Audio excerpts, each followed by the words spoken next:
The summons made no sense. Dr. Marcus Hayes read it 3 times, trying to find some interpretation that would explain why he was being ordered to appear before Queen Talindra in the throne room, with full court assembly required as witnesses. The phrasing was formal to the point of being ominous. This wasn't a consultation request. This wasn't a routine diplomatic meeting. This was confrontation, formal, public, and apparently about something significant enough to require the entire court's presence.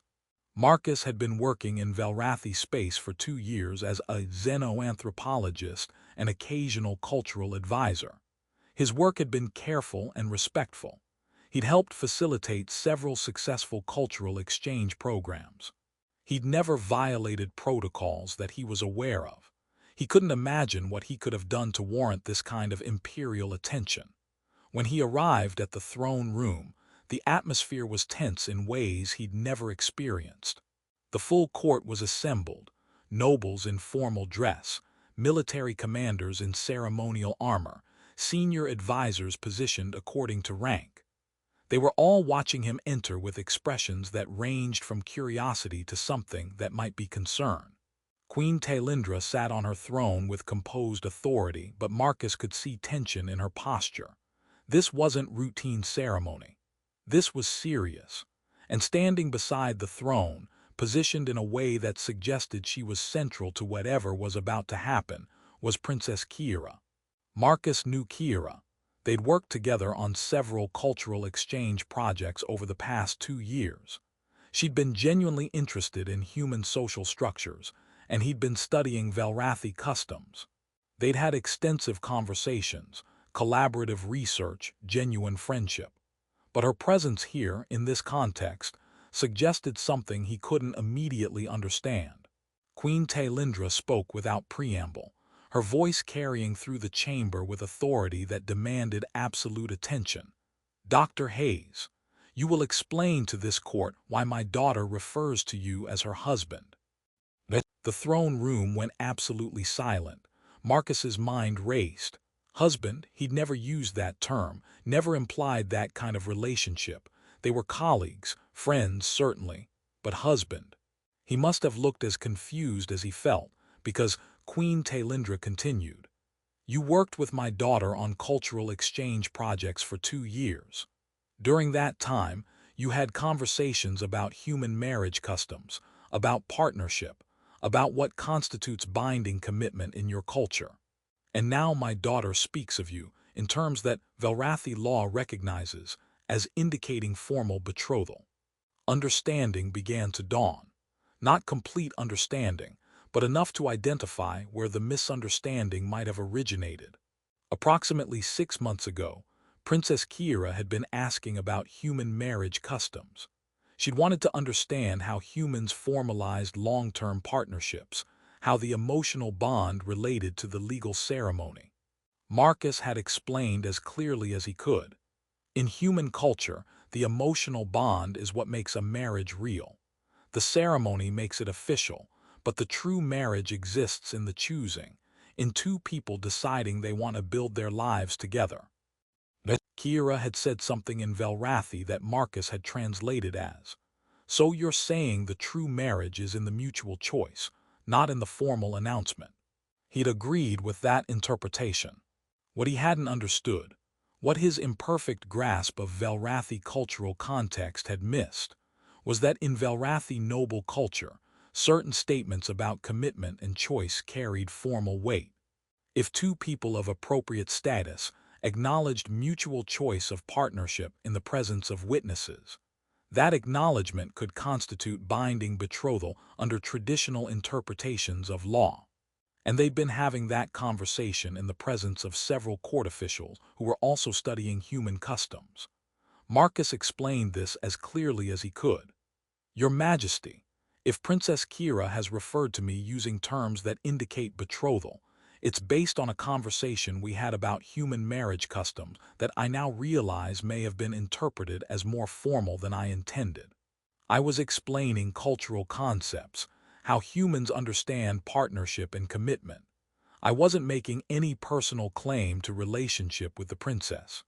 but you did acknowledge that the choosing, the mutual decision, was the foundation of true partnership, the Queen said.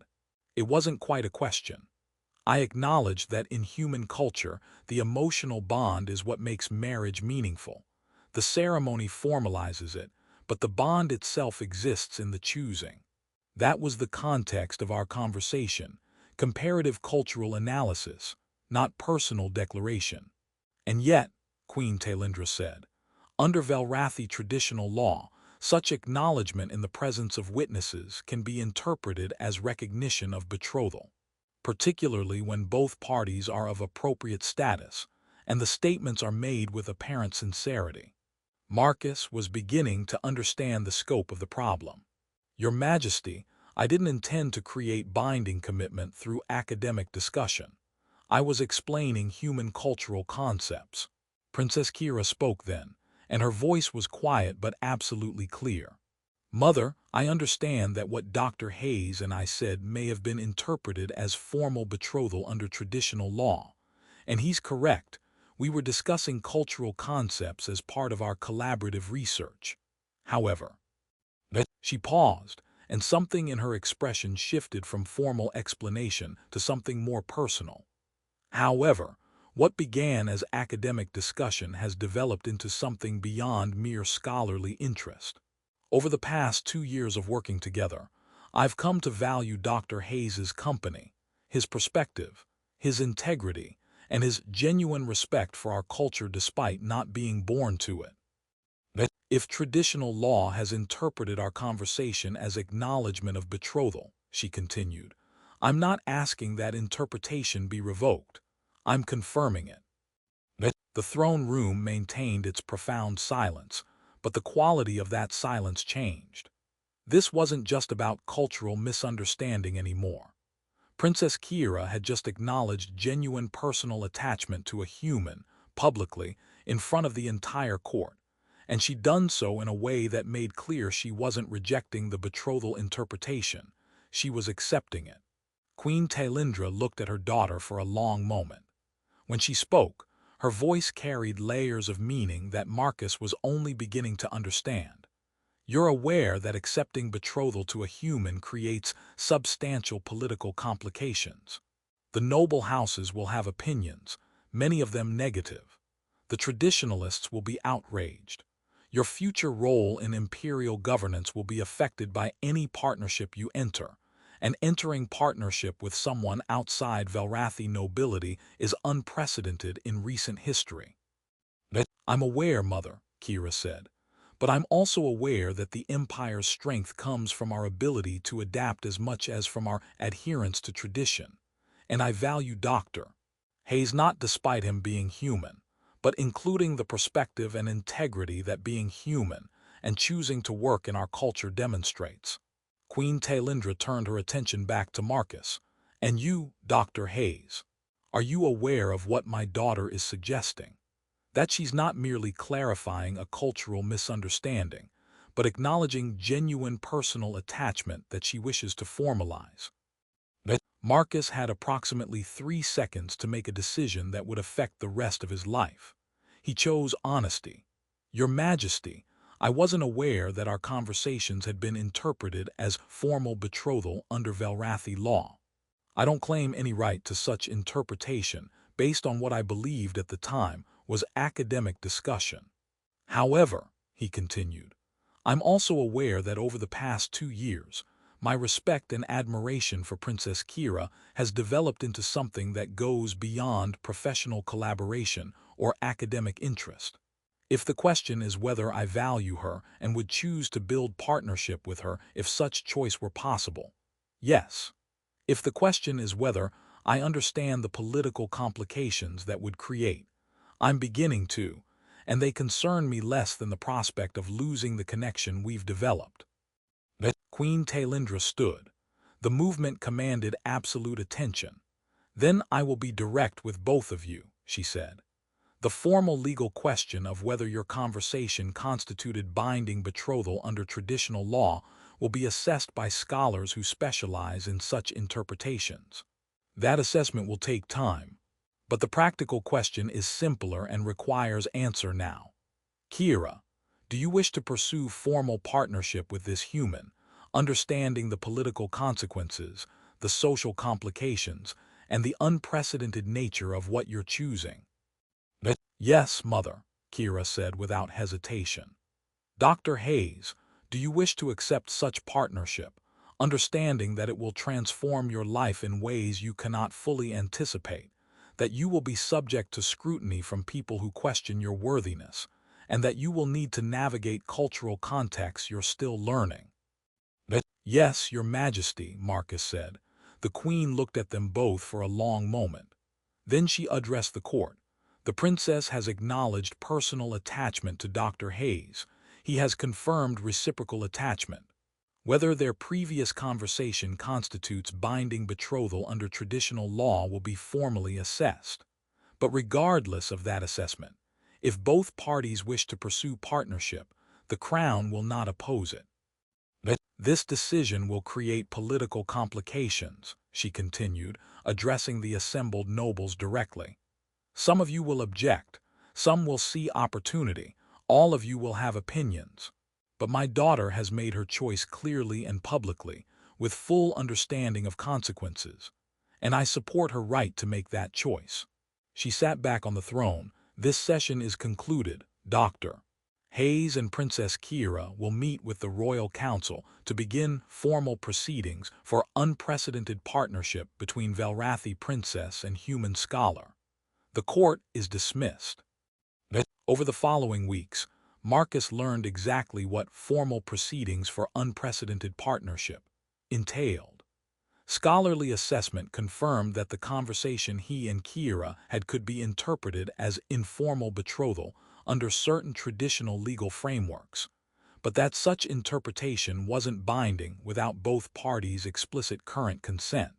Since both parties were confirming consent, the betrothal was recognized as having foundation in traditional law, but it required formal ceremony to be completed. The political complications were substantial. Some noble houses were outraged, viewing the princess's choice as abandoning tradition and diminishing the royal bloodline. Some saw opportunity to strengthen ties with humans through this precedent. Some were simply confused about how to navigate a situation that had no clear historical precedent. Queen Talindra managed the politics with careful skill. She acknowledged that her daughter's choice was unconventional while making clear that she supported it. She framed it as evidence of the empire's strength through adaptation rather than as violation of tradition. And she used the throne room confrontation to her political advantage. Because Marcus and Kira had affirmed their attachment publicly, in front of the entire court, the relationship couldn't be dismissed as casual or secret. It was conscious choice, made openly, which gave it legitimacy that quiet relationships wouldn't have carried. During a private conversation before the formal ceremony, Queen Talindra explained what had actually prompted her confrontation. When I first heard my daughter referring to you as her husband, my initial reaction was protective and political.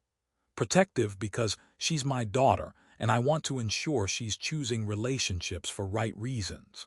Political because any partnership she enters affects her role in imperial governance and creates implications that require careful management. But when I investigated what had actually occurred, she continued, when I learned that what began as academic discussion had developed into genuine mutual attachment based on 2 years of working together, my concern shifted. Not to whether you were worthy of her, but to whether both of you understood what you were choosing. The throne room confrontation wasn't primarily about punishing cultural error or challenging your presumption, she said. It was about forcing both you and my daughter to articulate clearly, in front of witnesses who matter, whether this attachment was real and whether you both understood what formalizing it would require. So you were testing us, Marcus said. I was ensuring that what you were choosing was based on genuine understanding rather than on accident or cultural misunderstanding, Talindra confirmed. Because partnership, marriage, in any culture requires conscious choice. And if my daughter was going to enter unprecedented partnership with a human, I needed to know that both of you were making that choice with clear awareness of what it meant. She paused. You answered honestly when directly asked. You acknowledged attachment without claiming more than existed. You accepted complications without minimizing them. That told me that whether or not this partnership succeeds long-term, it's at least beginning from a foundation of honesty and realistic assessment. Thank you, Your Majesty, Marcus said, for testing us rather than simply forbidding the relationship, for not dismissing it as merely cultural error, and for supporting your daughter's choice even when it creates political complications for you. She's my daughter, Talindra said simply. Her happiness matters to me as a mother, but she's also a princess whose choices affect the empire's governance and stability. I have to balance those considerations. The confrontation in the throne room accomplished something important, she continued. It made your relationship public and official from the beginning. You didn't sneak around or hide. You stood before the entire court and affirmed your choice consciously. That gives you both a stronger position to build from, because no one can claim you were hiding or that the relationship lacks legitimacy. It also, she added with something that might have been slight humor, allowed me to demonstrate to the court that I take my daughter's choices seriously enough to confront them directly rather than ignoring them or managing them through quiet channels. That sends useful message about how I approach governance. Marcus understood. So we